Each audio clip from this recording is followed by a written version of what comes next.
All right, this might hurt some feelings, but whatever. I was just scrolling through my feed and I saw a couple of posts about how white people have no culture. And I'm just over this white guilt, white shame type stuff. I'm not advocating for white supremacy. I'm just advocating the end of white silence and the end of white guilt and the end of white shame, because our culture participated in nothing that your culture hadn't participated in previously. We didn't start slavery, but we damn sure ended it. And the only place that slavery still exists are in people of color societies in Africa and the Middle East. The Vikings figured out how to circumnavigate the globe before the Islamic world ever figured out how to get their feet wet. It wasn't us that was going into Africa and pulling the slaves out. It was other Africans grabbing them and enslaving them. We invented democracy. We invented the constitutional republic. The bubonic plague wiped out half of Europe. And what did we do? We got together and discovered Western medicine and inoculations and vaccines. I'm not saying that we're better than you, but we're damn sure not worse. There are 4 major ethnic groups in this planet. There are black people, white people, Asian people, and Hispanic people. And we are the smallest. And we are the only group that you're demanding shut up. And because we're not doing it anymore, you're just going to scream racist louder and louder and louder. And we are done caring. We are not ashamed of who we are. We are not better than you, but we're damn sure no worse. And if we're so freaking terrible, then why? Why does the entire Eastern world flock to countries that we created? Answer me that. And the only place that slavery still exists are in people of color societies in Africa and the Middle East. The word Arab directly implies Arabia, Western Asia, but the larger and more populous part of the Arab world is North Africa. White Africa, according to the U.S. Census Bureau. About the topic of race. White. A person having origins in any of the original peoples of Europe, the Middle East, or North Africa. On page 363 of Jared Diamond's book, Guns, Germs, and Steel, he wrote the following. Whites, ranging from Egyptians and Libyans to Moroccans, occupied Africa's north coastal zone and the northern Sahara. Those North Africans would hardly be confused with blue-eyed, blonde-haired Swedes, but most lay people will still call them whites because they have lighter skin and straighter hair than peoples to the south termed blacks. On page 364, there is a map of Africa with the northern part labeled whites, separated from the rest of the continent labeled blacks by an artificially drawn dotted line. Honorary whites and the slave trade. Why are some black Africans considered white Americans?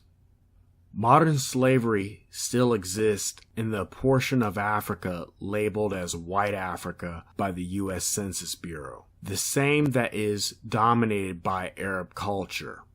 CNN. In Mauritania, there are several ethnic groups living side by side. The white Moors, lighter-skinned Berber people who speak Arabic and have traditionally owned slaves. Most men wear light blue shirts called buboes, which have ornate designs on the chest. White Moors are the power class in Mauritania and control more wealth than any other group. Some, however, live in poverty. It's not uncommon to find a white Moor living in a tent only slightly larger than that of his or her slaves. Morocco World News Report. 85,000 people live in modern slavery in Morocco. Arab Reform Initiative.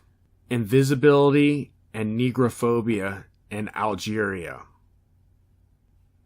The Guardian. What's in a Name? How the Legacy of Slavery Endures in Tunisia. Time. The Libyan slave trade has shocked the world. Here's what you should know. Time. Egyptian immigrant wants to be reclassified as black. Mustafa Hefni feels he's been black his whole life. The U.S. government doesn't agree. Dr. Mustafa Hefni's fight continues on to this day. He has even written a book on it entitled, "I Am Not a White Man, but the U.S. Government is Forcing Me to Be One." I am a black Egyptian. My father is much darker than I am.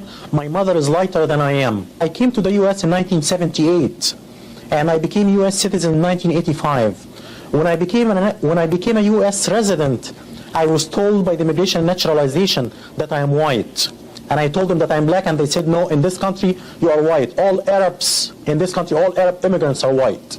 I rejected my white classification publicly for the first time in 1987, in February, as a panelist in a function sponsored by the Association of the Study of Black Life and History in Detroit. I said that I belong to two minority groups. I'm Arab American and Black American, and I'm racially black and ethnically Egyptian. I was harassed by my employer right after that. The attitude towards me changed completely after I went out publicly and rejected my white classification. One coworker came to me and told me, a white coworker came to me and told me right after the function that he met with the superintendent, and if I don't keep my mouth shut, my educational career is over. He said, you have nothing to do with these people, you have a history and a culture. These people came from the jungle, you have nothing to do with them. These people lie and steal. When I see one of them in my neighborhood, I call the police. Al Jazeera. Why are some black Africans considered white Americans? Sudanese Americans do not fit neatly into the existing racial classifications of the American society. The picture you are looking at now is that of podcaster Amro Fudel, aka Myron Gaines, a white Sudanese Arab who hates black Americans.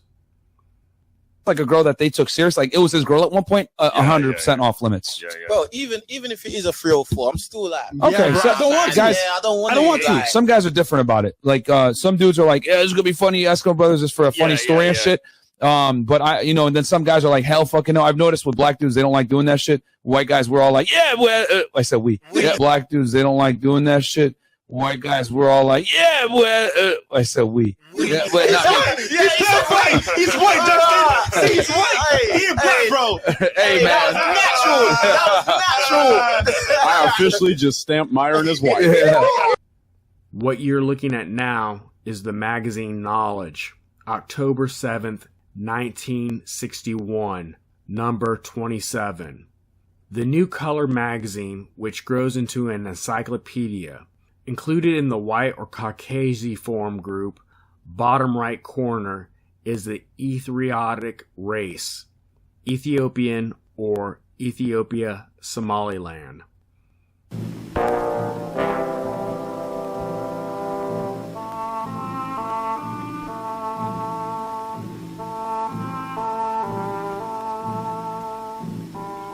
Ethiopia, Africa's ancient kingdom, has been shrouded in mystery since the beginning of recorded history.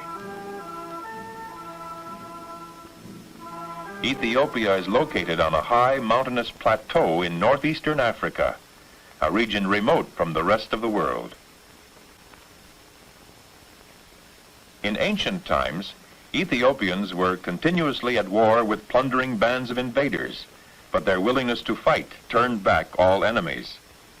As a result, the peoples of Ethiopia, who are predominantly Aryan, are free and independent. They are proud of having the longest continuous history of any Christian nation in the world. The boundaries of modern Ethiopia and Eritrea closely match those of ancient Abyssinia. The country lies in the northeastern corner of Africa. On the northeast is the Red Sea. To the west is the Anglo-Egyptian Sudan. On the south are Kenya and Somalia, and on the east are French and British Somaliland. The fact that Ethiopia is primarily populated by a people of Caucasian ancestry makes it unique among other African nations. There are over 100 different tribes and races within the country. Although dark in complexion, most of the people are Caucasian and are descended from the ancient Hamites and Semites. The fact that Ethiopia is primarily populated by a people of Caucasian ancestry makes it unique among other African nations. There are over 100 different tribes and races within the country. Although dark in complexion, most of the people are Caucasian and are descended from the ancient Hamites and Semites. And last but not least, we have Wikipedia's Ethiopiid race, with an image of a Somali man, Somali tribe, Northeast Africa, white stock. They love to tell us that black people sold other black people into slavery, but they leave out the part that these same black slavers are classified as white in America and Europe. You can't have it both ways. Repercussions of slavery. I can go back generations. No slaves. Granted, when we first got here, yeah. But my family understood. It's bad. Matter of fact, my family fought and died in the Civil War. Yeah, I know you're probably happy about that. But anyways, should we hold black people, should you suffer the repercussions of slavery? Or did you forget that black people in Africa actually sold other tribes, other black people to the white people? Or did you forget that black people in Africa actually sold other tribes, other black people to the white people? The Moors were originally Canaanites from Palestine, known by the Greeks as Phoenicians. Later it became an umbrella term incorporating multiple different ethnic groups living throughout North Africa and practicing the religion of Islam. In Book 4, page 291 of Procopius's Histories of the Wars, he wrote the following on the origins of the people originally called Moors. Hercules in Calypia was a son of the earth, and in latter times those who removed from Phoenicia with Dido came to the inhabitants of Libya as to kinsmen, and they willingly allowed them to found and hold Carthage. But as time went on, Carthage became a powerful and populous city, and a battle took place between them and their neighbors, who, as has been said, had come from Palestine before them, and are called Moors at the present time. And the Carthaginians defeated them and compelled them to live a very great distance away from Carthage. The original Moors, who were Canaanites from Palestine, were descendants of Ham. The land of Canaan, also known as Palestine, and now known as modern Israel, was once under the control of Ham's descendants through his son Canaan, and was full of dark olive-skinned black people. Both the Torah and the historical record confirm this fact. I am Canaan in Israel. I go American, and I help with the people black in America. And I want to come to America now. أنا كنعاني. أنا من إسرائيل كنعاني. أنا أحب أساعد الشعب الأسمر في أمريكا. عبري. اوكي. חברי. כן. מה העם שלך? אני מהעם כנענים. גרים פה. יש אנשים 500. העם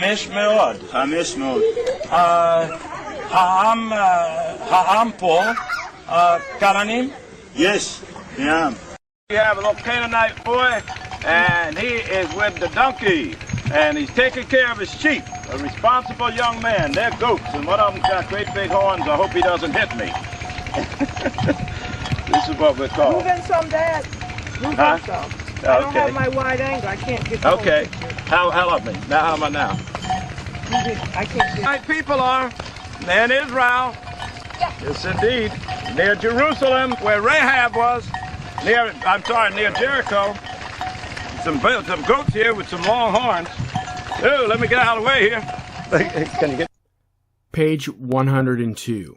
Travels in the Interior of Africa, Mungo Park.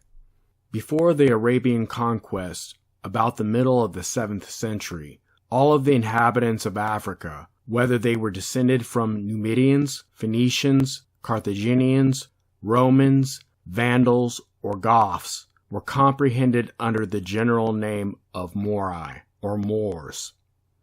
All these nations were converted to the religion of Muhammad during the Arabian Empire under the caliphs. Chapter 1. The Guinea Coast. Slave Ships Enslaving. George Francis Dow.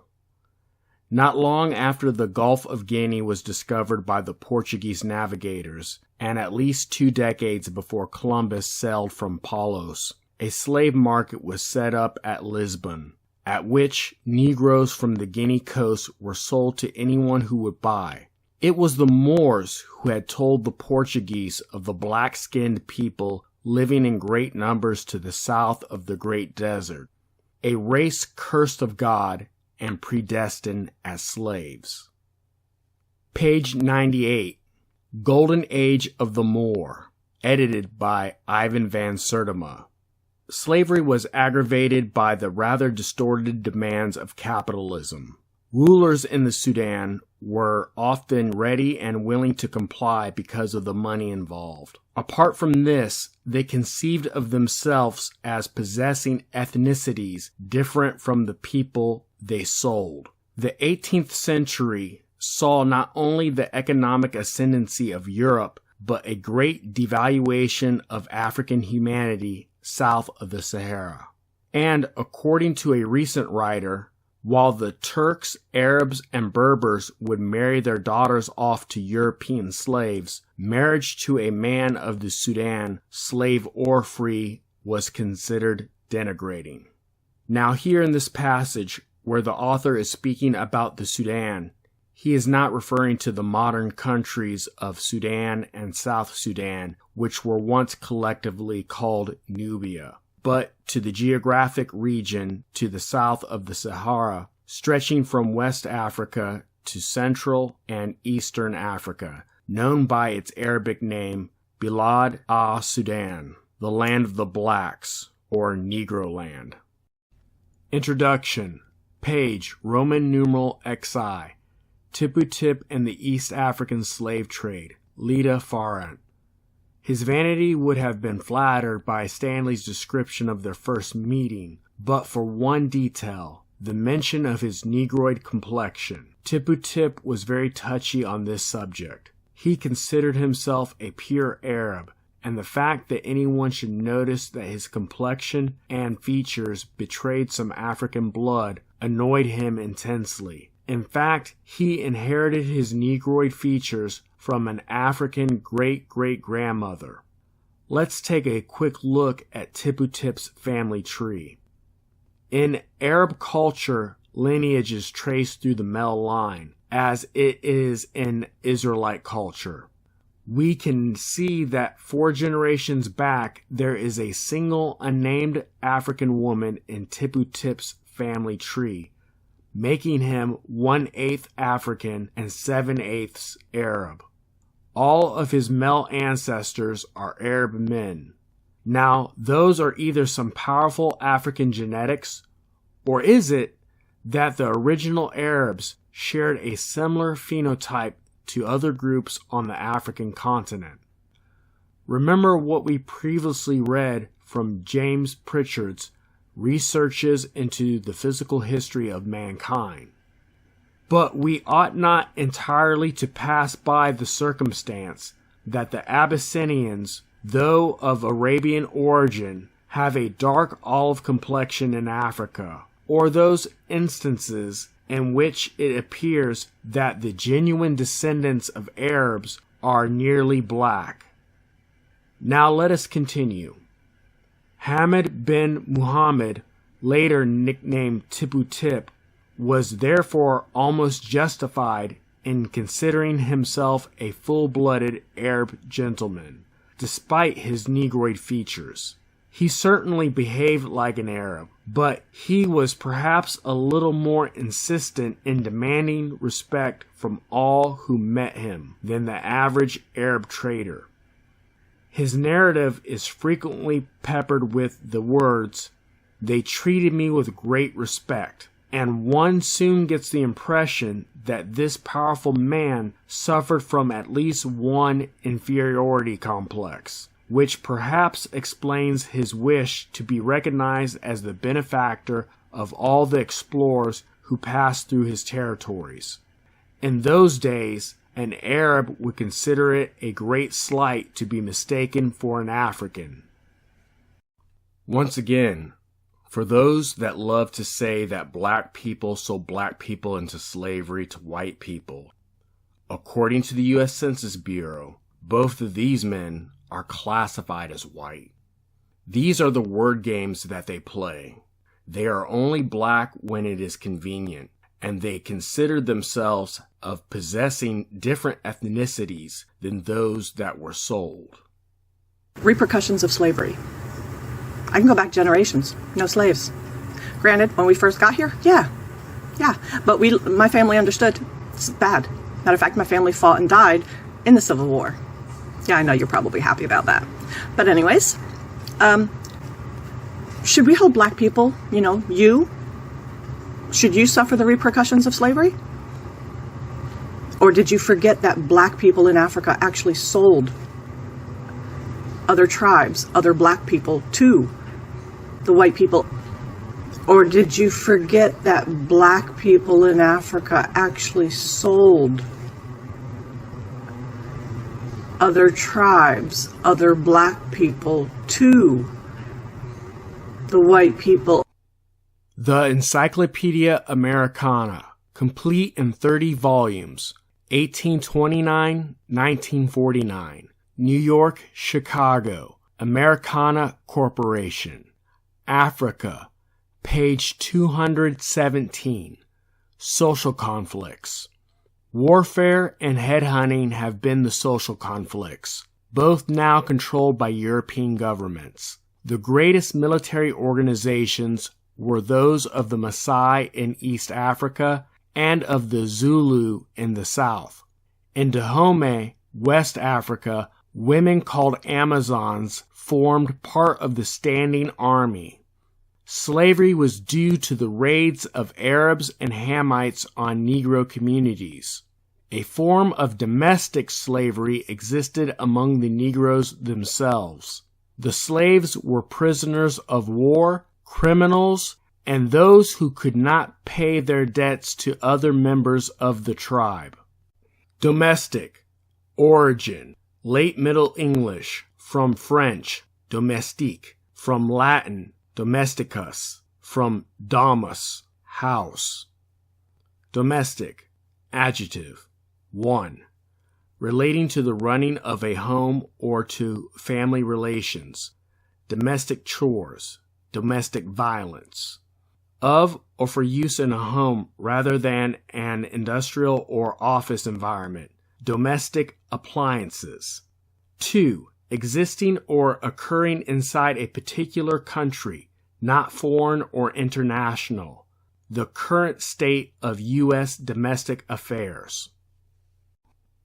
The Encyclopedia Americana, complete in 30 volumes, 1829-1949, New York, Chicago, Americana Corporation, Africa, page 217, Social Conflicts.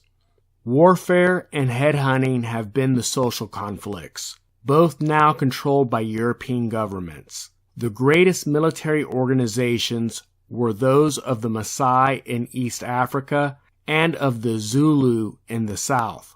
In Dahomey, West Africa, women called Amazons formed part of the standing army. Slavery was due to the raids of Arabs and Hamites on Negro communities. Slavery was due to the raids of Arabs and Hamites on Negro communities. The American Journal of Sociology, Volume 11, September 1905, Number 2, The Negro Race and European Civilization, Paul S. Reinsch, The University of Wisconsin. The Negro race may be studied in 4 sets of conditions: in their original state in the forests of Central Africa, as a mixed race under the control of the Arab and Hamite races of the northern Sudan, living side by side with a white population in respect to which they occupy a socially inferior position as in South Africa and North America, and in a few isolated communities which enjoy rights of self-government based upon European models as in Haiti and in the French Antilles. A correct understanding of any part of the Negro question demands a review of the situation of the Negro under all these varying conditions, because only through a comparison of the aboriginal characteristics of the Negro with the qualities acquired through contact with other races and civilizations can we form a just estimate of his relative capacity for progress. There was an agreement between the Arabs and Hamites to sell the children of Yasharal to the sons of Japhet. This has been extensively documented in Western historical literature. The sons of Japhet traded guns and other manufactured goods from Europe in exchange for slaves, gold, ivory, and other goods from the African continent. The European guns gave the Arabs and Hamites the upper hand over the children of Yasharal and enabled them to overcome any resistance that they would encounter while raiding the Negro villages. Members of all 3 false religious systems, Judaism, Christianity, and Islam, participated in the destruction and enslavement of the children of Yasharal. What about black people here in the United States that owned slaves? See, y'all want to romanticize it and think that they only owned them in order to free their family members. That's not entirely true. There were ones that actually wanted to fight on the side of the Confederacy also to keep slavery going. So should I hold you responsible for those, and should you suffer the repercussions of them enslaving black people? Y'all want to talk about slavery, but you don't want to hear the truth about it. You only want to hear the parts you want. And that's not including all of the slavery that's happened all over the world. You want to talk about slavery, but you only want to talk about one version. One little version. And I don't mean little in a bad way. It was a horrible thing, and millions of people suffered. And I'm glad my family fought on the side that helped to free them. Because slavery is wrong, no matter who does it. Have a good day. There are many documented instances of liaisons between slave women and white men that produced offspring. Sometimes these offspring were claimed by the father, and that potentially provided a pathway to being recognized as a free person with more rights than a slave would have. The free people of color did in fact occupy a legal status. It was sort of a third tier between the upper class whites and the petty blanc and then the slaves. So they did in fact have some recognized rights as a class of people, as opposed to just simply being black with some privileges because they were freed. There were free people of color who owned slaves. There were a number of planters who were free people of color, who were the children of white planters, who inherited the plantation, inherited the slaves, and acted much like any other plantation owner. There were free people of color who owned slaves.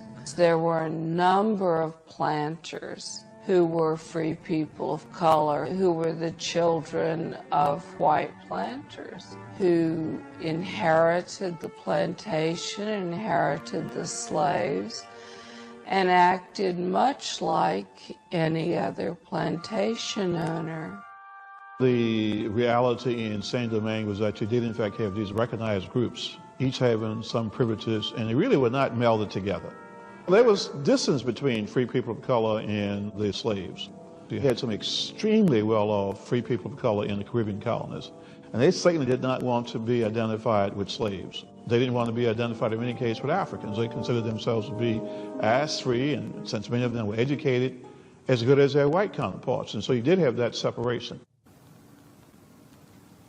Once two youngins go down the hill to the dollhouse where Master Kilpatrick's children are playing. They want to go into the dollhouse when one of Mr. Kilpatrick's boys say, "This here for white folk children." They say, "We ain't no niggers. We got the same daddy you has. And he comes to see us nearly every day and fetches us clothes and things from town." They just a fussing, and Mrs. Kilpatrick is listening to them out her chamber window. She heard them white niggas say, "He our daddy. We call him daddy when he comes to our house to see our mama." So it's Creole Heritage Month, and I thought about doing a video with a few of my Creole cousins about who's Creole, who counts as Creole. And I realized that asking, am I Creole, is the wrong question, or who counts as Creole. The real question is, why do so many people with Creole ancestry have the same story? I want to introduce you to two folks. One is my cousin Alex Lee. He runs Alex Genealogy on Facebook. That group is growing so fast. That page, he is dropping so much knowledge, so many documents. I mean, he's all about the research, but he knows how to make it easy for folks like me to understand. And the other is Kaja Nanacat. And she's on TikTok, which I haven't really figured out how to do TikTok, which is probably for the best. She's got like 500,000 followers, and she talks a lot about her family's story in Louisiana, telling that Cajun Creole line. We sat down and did a video together for the first time on Zoom last weekend, and I did an introduction to that video, and my audio did not work at all. I was so frustrated too because my hair was actually behaving. It's really hard sometimes when you're getting ready to be on camera, and normally I try to just not base it around what my hair looked like, but I was so relieved that my hair was behaving, and then the audio didn't work. So I'm going to throw some of that B-roll up so I can just get some time for that hair that day. I want to jump right into that interview. So let's go over there and talk to Alex and Catherine. So as we began to take that drive, the little Louisiana communities that we passed by, he gave us kind of like some oral history and his experiences in those places. Our grandfather began to open up and, made it very comfortable. I could never forget the way that I had felt, the way that man began to speak about family. I was learning a different side of my grandfather. And then once we got to Eunice, Louisiana, his nephew greeted us and they began to speak in Creole. He said, "Come on, say bye." They began to speak in a different language. That actually set the tone when we got out the car. We experienced culture. We have already heard my grandfather and other family members speak French to each other, but that's when I was much older this time. And I'm like, wait a minute, we really are different people. And when we got in the hallway at the place where my great aunt was living at, I literally smelled the food before I even heard her greet us at the door. And when we got to the door and we saw her, man, this lady was so beautiful. And as I mentioned, they had food cooking. And the smell of the place, we walked in, and I immediately saw this picture hanging on her wall next to Mother Mary and Jesus. And as my grandfather and his sister began to talk and have, catching up, it was her birthday. It was around the time of her birthday, which is one of the reasons why we went to go visit her. I could not stop looking at this guy in the picture. It just really sparked my curiosity. Who's this guy? As they began to talk, I asked my Aunt Lillian, who's that white man you have on the hanging on the wall? But I just asked that question, and that's when she said, "Oh, no, baby. That's no white man. That's my pa." And I was confused. Mind you, I'm looking at this picture. I'm like, wait a minute. I'm confused. Looking at the picture, he looks native to me. Exactly. And I'm looking at this picture, and mind you, I never saw any old photo. I didn't pay attention other than the historical figures. I never had access to older photos. So that learning, obviously, that was my grandfather's sister by the father. I was looking at somebody who I did not know. I got my name from him. My grandfather was named after his father, which was Elik. So I looked at this man's eyes and I felt the energy change in my body. Something was sparked inside of me that just basically sent me on this quest to discover my ancestors because I have an ancestor that looked like this. I want to know what his family looked like. That's what originally piqued my interest in wanting to learn everything about me, because at that point, I was now being exposed to, I really am of mixed race ancestry. As I look at my grandfather, I can recall just having conversations. I remember in the neighborhood when my grandfather used to come, they used to always say, "Who's that Mexican man?" We like, "That's not no Mexican man, that's my grandfather." But of course, we didn't know everything that we actually had in us. But I do remember being in the neighborhood when my grandfather used to come, they would question his race, so to speak. And we just knew he was different. And I can recall me asking my grandfather, "Papa, what are we?" And he'd always say, "Well, I'm a Frenchman." He would say some more derogatory terms that I'm not going to mention over here. But he never did say or implicate that he was an African American. I never heard him say African American or Negro, or even, to be honest with you, Black. He always expressed that he was a person of obvious mixed ancestry, and he always described himself as being a Frenchman, or he would say Creole. Now, some of you have done this. You've done your 23andMe, you've done your ancestry, so you know what you're made up of. A little bit of French and German. Our family thought we would have more French because my father's middle name was French. And it was daddy's daddy or daddy's granddaddy that was a full Frenchman. Who was daddy's grandfather was a full-blooded Frenchman. So we thought we would have had more French. Nevertheless, this is my 23andMe. Again, the highest percentage is Nigerian. Well, that kind of makes sense. Matter of fact, you see how much of this whole percentage is West African. Because those of us who are descendants of slaves, well, where do we come from? Or where did our forefathers come from?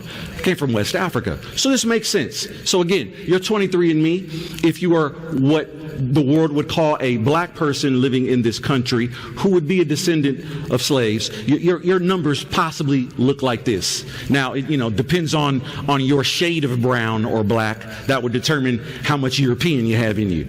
Okay, as you can see, I'm what some would call high yellow, or maybe golden, or so anyway, all right. Words like quadroon and octoroon, we don't use words like that. When you're 1/4 black or 1/8 black, etc. What did you enjoy doing as a kid? Were you an athlete, like about the woods? I loved being in the woods with my granddad. We would take trips to this small place called Hogansville, Georgia. Small spot in Georgia. And my granddad had a lot of land. The whole slave lineage, my great granddad was a slave and a slave owner. I'm sorry. And ended up raping one of the women. And so we come from that lineage, and that land and that plot of land ended up staying with the family because the guy who was a white guy who was a slave owner, of course, and having a relationship and with one of the slaves and mistresses, whatever you want to call her. And somehow that land, because he loved her, got inherited to our family. And he has a bunch of land out there. And my grandmother and my mom picked cotton and cleaned homes for people. But isn't it interesting that the way that the Y DNA haplogroup passes down from father to son corresponds precisely with the traditional notion of patrilineality? That is the kinship system in which the family membership, notions of kinship and family membership, are derived from father to son and passed on in this way. And that women, when they marry into a new family, join a new family. That is not only the case with the ancient Hebrews in the Bible, but also with the Proto-Indo-Europeans and with all Indo-European groups and all Semitic groups and in many other kinds of cultures. In fact, Patrilineality is the common rule among humanity, with some exceptions in more matriarchal systems, but these are rare. Patrilineality associates the passing on of a name in patronymics, sometimes, or the passing on of wealth, property, land, even slaves, wives, all kinds of things are passed down. In a spiritual sense, the family name was always seen as, or rather the family line was always seen in Indo-European cultures, such as Roman, as going through the father's line. And now science has shown us that we can trace this in a way exactly as the old oral cultures did, through that male line. They would have done in Icelandic sagas, they say this man's son of this man's son, just as the Hebrews in the Bible say, Isaac begat Abraham or whatever, this kind of thing. Well, these different cultures all showed a very great concern with being able to prove your line through the father back a long way. They didn't really concern themselves with all the different women they married along the way, and nor does the Y haplogroup. It doesn't show you that. If these ancient cultures thought that the most important aspect of descent was the male line, and if you feel the same way they did, then in that case, your Y haplogroup is very important, because that's precisely what it shows. Romans chapter 9, verses 6 to 13.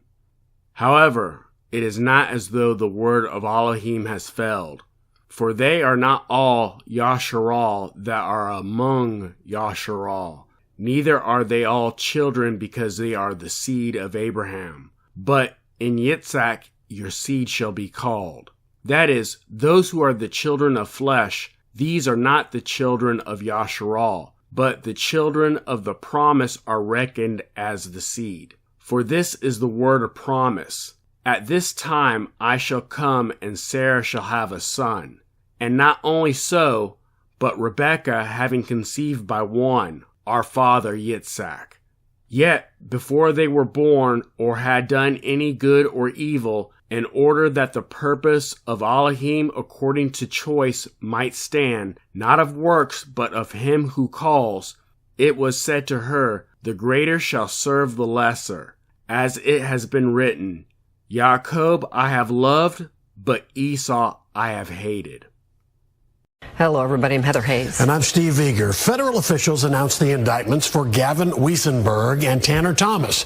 Investigators allege the men were looking to recruit a small army, take a sailboat to an island just a few miles off the coast of Haiti, kill all the men on the island, and enslave the women and children.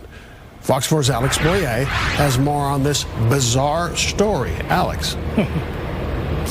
Yeah, guys, to put things in perspective, a criminologist I spoke to for this story tells me that this is the most bizarre case he has ever reviewed in his 29 years in law enforcement. Now, those two North Texas suspects remain in jail. And again, as you mentioned, they're accused of plotting a coup some 1,700 miles away.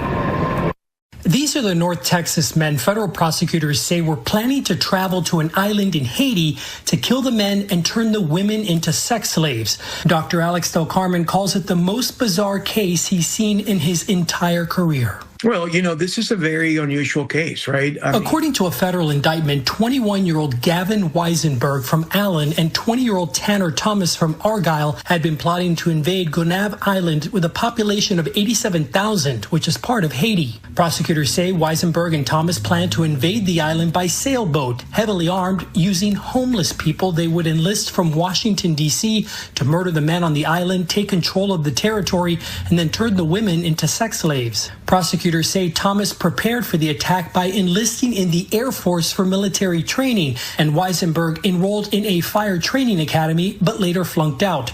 Both men are accused of manufacturing child pornography by manipulating and exploiting a juvenile. I talked to Del Carmen about the wild and highly implausible scheme. I think it's more than just talk, right? So typically what federal prosecutors will do is they're going to look at what sort of planification, took place. And whether or not there was an intent, and in addition to the intent, whether these individuals had the capability of doing this. And all of these elements of the crime are present in this particular case. But in a statement to Fox 4 News, the attorney for Gavin Weisenberg said, "I encourage everyone to hold their horses and stay tuned. An indictment is simply an allegation. And while there is some truth to the allegations, I believe that it will become clear what actually did not, and could not have happened." If your initial response to the government's press release was, "That sounds crazy, impossible, and absurd," you might be onto something. I've seen a lot, but I've never seen anything like this before on U.S. soil. And we also heard back from Tanner Thomas's attorney via email this afternoon, and he said that he will be defending this case vigorously, and also added that his client will be entering a plea of not guilty on Monday.